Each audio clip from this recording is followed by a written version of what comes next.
اعضا ہے مومن کی نئی شان نئی آن، گفتار میں کردار میں اللہ کی برہان،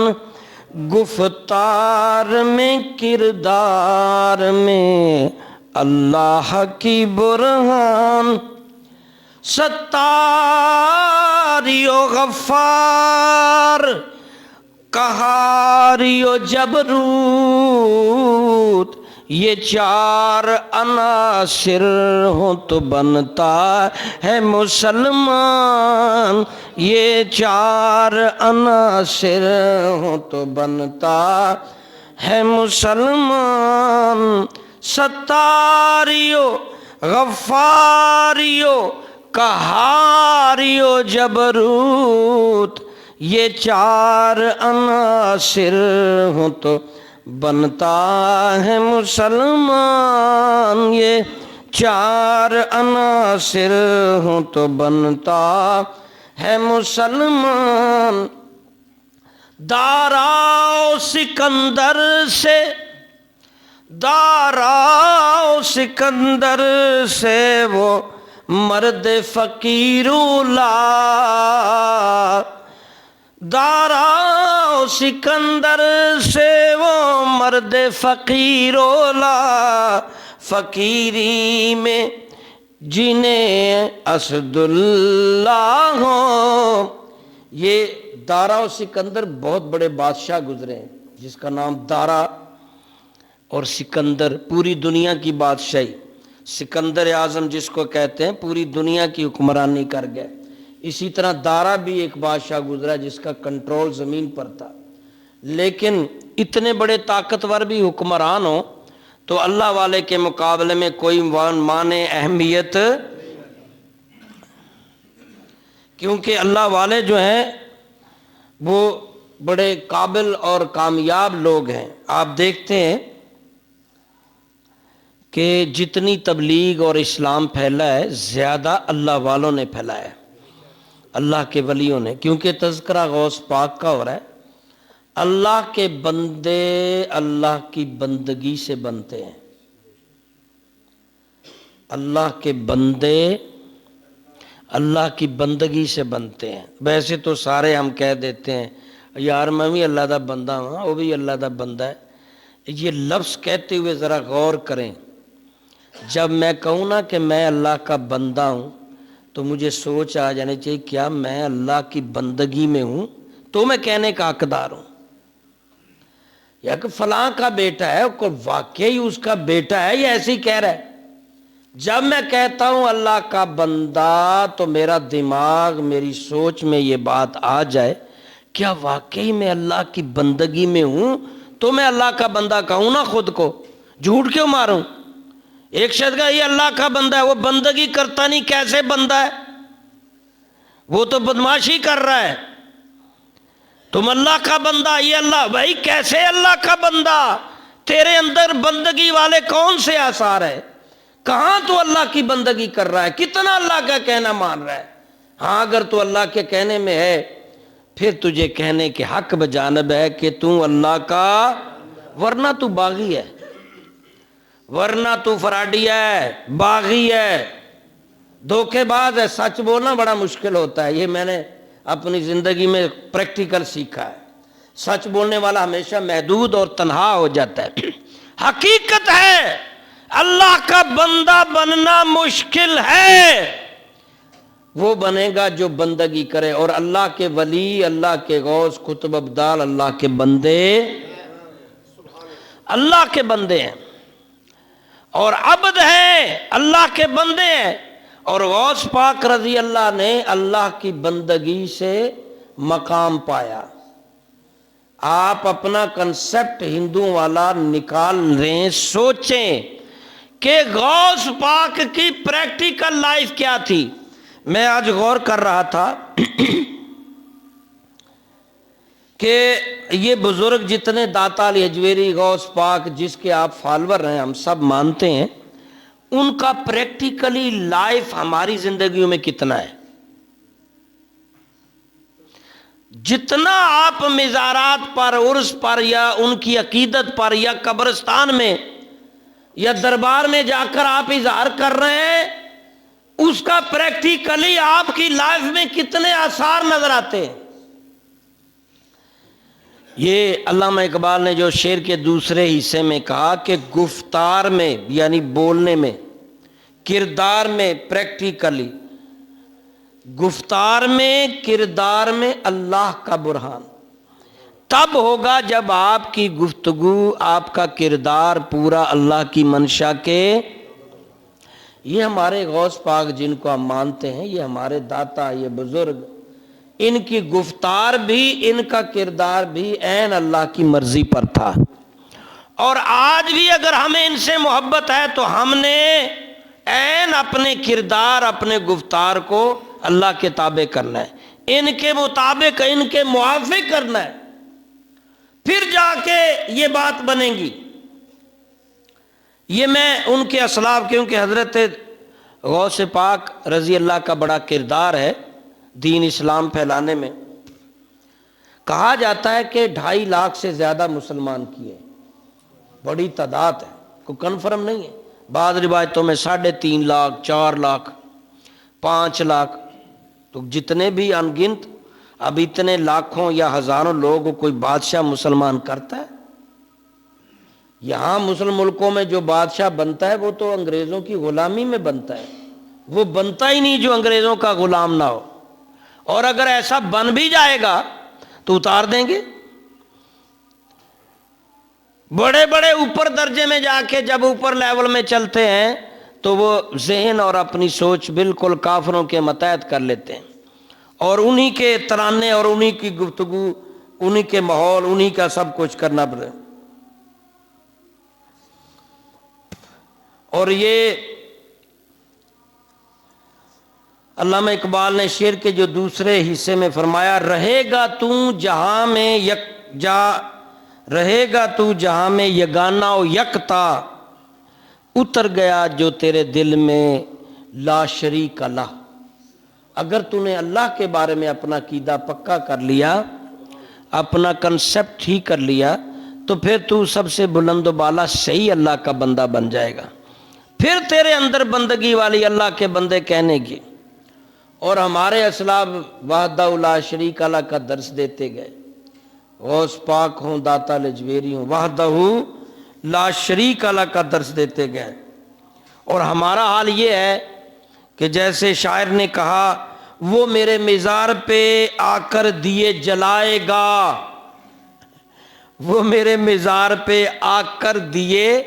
جلائے گا۔ ہو سکتا ہے دنیا دار اس کو اپنے سینس میں لے لے، میں تو جس سینس میں کہہ رہا ہوں اس پہ غور کریں۔ وہ میرے مزار پہ آ کر دیے جلائے گا، وہ میرے مرنے کے بعد میری زندگی میں آئے گا۔ یعنی کیسے ہم مسلمان ہیں، جب زندہ بزرگ ہوتے ہیں ان کی خدمت، ان کی صحبت نہیں، فوت شدہ کے جا کے مزار جلاتے ہیں، ہاں جی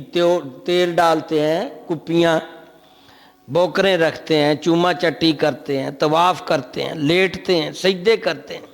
اور جب یہ بزرگ زندہ ہوتے ہیں تو زہر لگتے ہیں، پوچھتا ہی کوئی نہیں ان کو۔ تو یہی بات ہے نا کہ وہ زندگی میں یاد رکھیں، صاحب مزار کی نسبت زندہ ولی کی صحبت میں جانا ضروری ہے۔ صاحب مزار آپ کو کیا دے گا؟ زندہ بزرگ آپ کو بول کر بتائے گا ایسے نماز پڑھنی ہے۔ صاحب مزار آپ سے کیا بات کرے گا؟ زندہ ولی کہے گا، بھائی تو آج کپڑے صاف نہیں پہنے، ماں باپ کی عزت کرنی ہے، تو نے نماز نہیں پڑھی، تو بیٹا صاف نہیں ہے، تیرا روزی ٹھیک نہیں ہے۔ زندہ بزرگ کی صحبت اختیار کرو، آپ سے نہیں پوچھا جائے گا کہ آپ صاحب مزار کے پاس گئے تھے کہ نہیں۔ اگر کامیاب ہونا چاہتے ہو تو زندہ بزرگ، زندہ اولیاء کی بارگاہ میں جاؤ، وہ آپ کو صحیح پریکٹیکل ان کی لائف میں نمونہ ملے گا، اور آپ ان کو پیش کر دو اپنے آپ کو، لو بزرگوں میں آپ کا مرید ہوں، آج کے بعد آپ مجھ پہ نظر رکھیے کہ میں کہاں غلط ہوں۔ اب وہ گائے گائے ملتے رہو گے تو وہ نظر رکھیں گے، جس سے تمہارا اخلاق گر رہا ہے تو وہ روکیں گے، تمہارا کردار بگڑ رہا ہے تو وہ روکیں گے، کیونکہ آپ آتے جاتے رہیں گے۔ جیسے موٹر سائیکل ہر مہینے ٹیوننگ، گاڑی ٹیوننگ ضروری ہے نا، اپنی بھی ٹیوننگ کروایا کرو بزرگوں کے پاس، پتہ چلتا ہے ان کو کہ یہ اب بول چال میں فرق آ گئی۔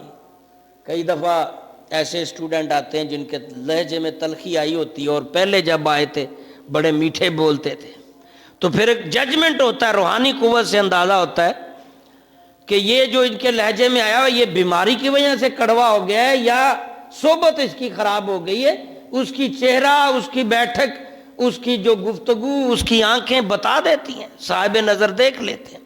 پھر وہ خود ہی نظروں سے ڈھونڈ کر اس کو کہتے ہیں بیٹے یہاں تو غلط کر رہا ہے،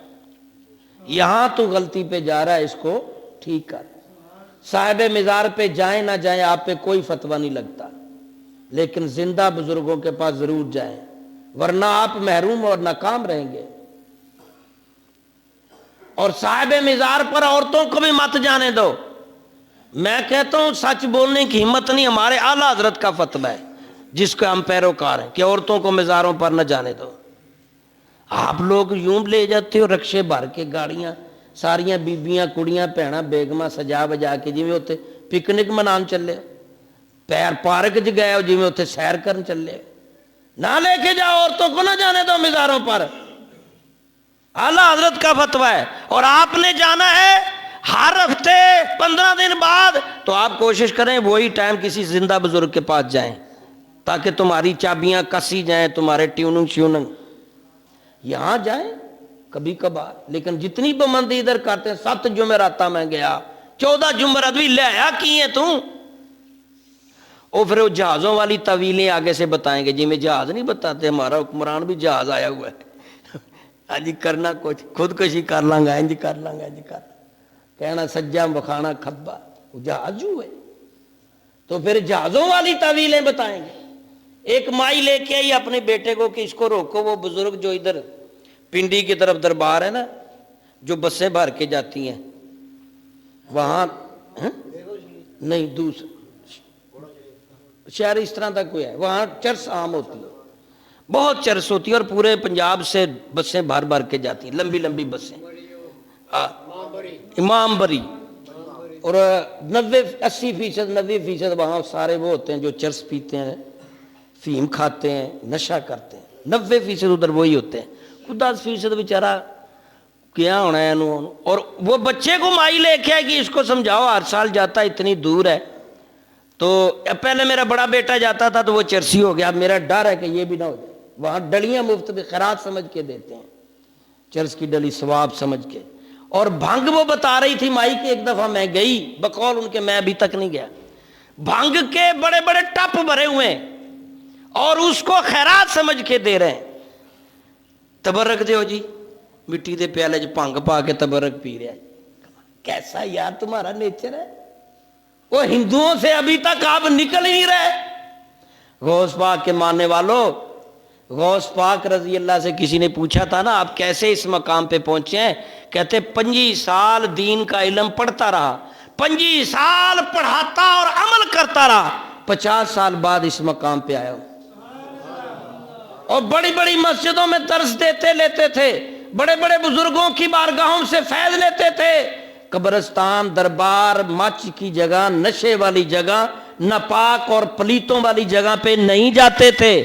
ایک دفعہ آپ کے علاقے میں عیسائیت جہاں بہت تھی، بغداد کے علاقے میں اس کونے میں، اور انہوں نے بڑے طریقے سے حضرت غوث پاک کو بلایا اور اپنے حساب سے بہت برگلانا چاہتے تھے، قبرستان میں لے گئے۔ یہ قبرستان میں لے جانا ان کا کچھ مقصد تھا، آپ بھی جائیں لیکن وہاں لمبے نہ پہ جائیں، نشہ کرنا نہ شروع ہو جائیں۔ کنیاں بیبیاں آندی ہیں ایس قبرستان دیاں بھی دو طویل دیو بندہ میرا قبرستان جی پیا رہندا ہے کیتا پہ گیا نہ ٹینشن ہے، ہاں جی۔ حضرت غوث پاک سے کہنے لگے اگر اس قبر والے نے اٹھ کر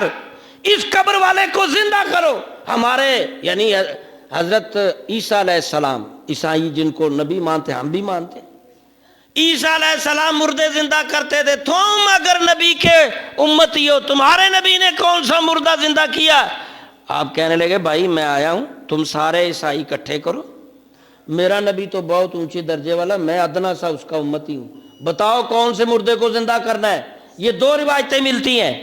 ایک جنازہ آگے رکھا تھا تو وہ مردہ اٹھ کے بیٹھ گیا، ایک یہ کہ آپ نے کہا بتاؤ، انہوں نے قبر کی نشاندہی کی جو پرانی قبر تھی، آپ نے اس کو کہا قم باذن اللہ، اٹھ اللہ کے حکم سے، قبر پھٹی اور بندہ کھڑا ہو گیا، لمبی داڑھی اور بڑا۔ اور یہاں بھی کچھ گھنو کر جاتے ہیں کہ اینڈ میں تیسری باری کیا جی، دو باری کیا جی، قم باذن اللہ، اٹھو اللہ دے حکم، پھر کیا قم اللہ، تیجی باری قم باذن، اٹھ میرے حکم نال، تے قبر چ مردہ اٹھ پیا۔ یار اگلی تیجی گل میں نہیں جی کہنی، میں جہاز نہیں جے گا، میں اللہ تو اگے، اللہ کے حکم سے اٹھو، زندگی موت کون دیتا ہے؟ اور قم باذن اللہ، اللہ کے حکم سے اٹھو، مردہ اٹھ گیا، قبر پھٹ گئی، پوچھا کیا تھا، میں فلاں فلاں تھا، اور وہاں کھڑے ہوئے کئی ہزار عیسائیوں نے کلمہ پڑھ لیا۔ وہ قبرستان گئے بھی تو لوگوں کو مسلمان کیے۔ تو یہ انشاءاللہ اس گفتگو کو کنٹینیو کریں گے، اگلے جمعے مزید کچھ کہیں گے اس بارے میں، اللہ ہمیں عمل کی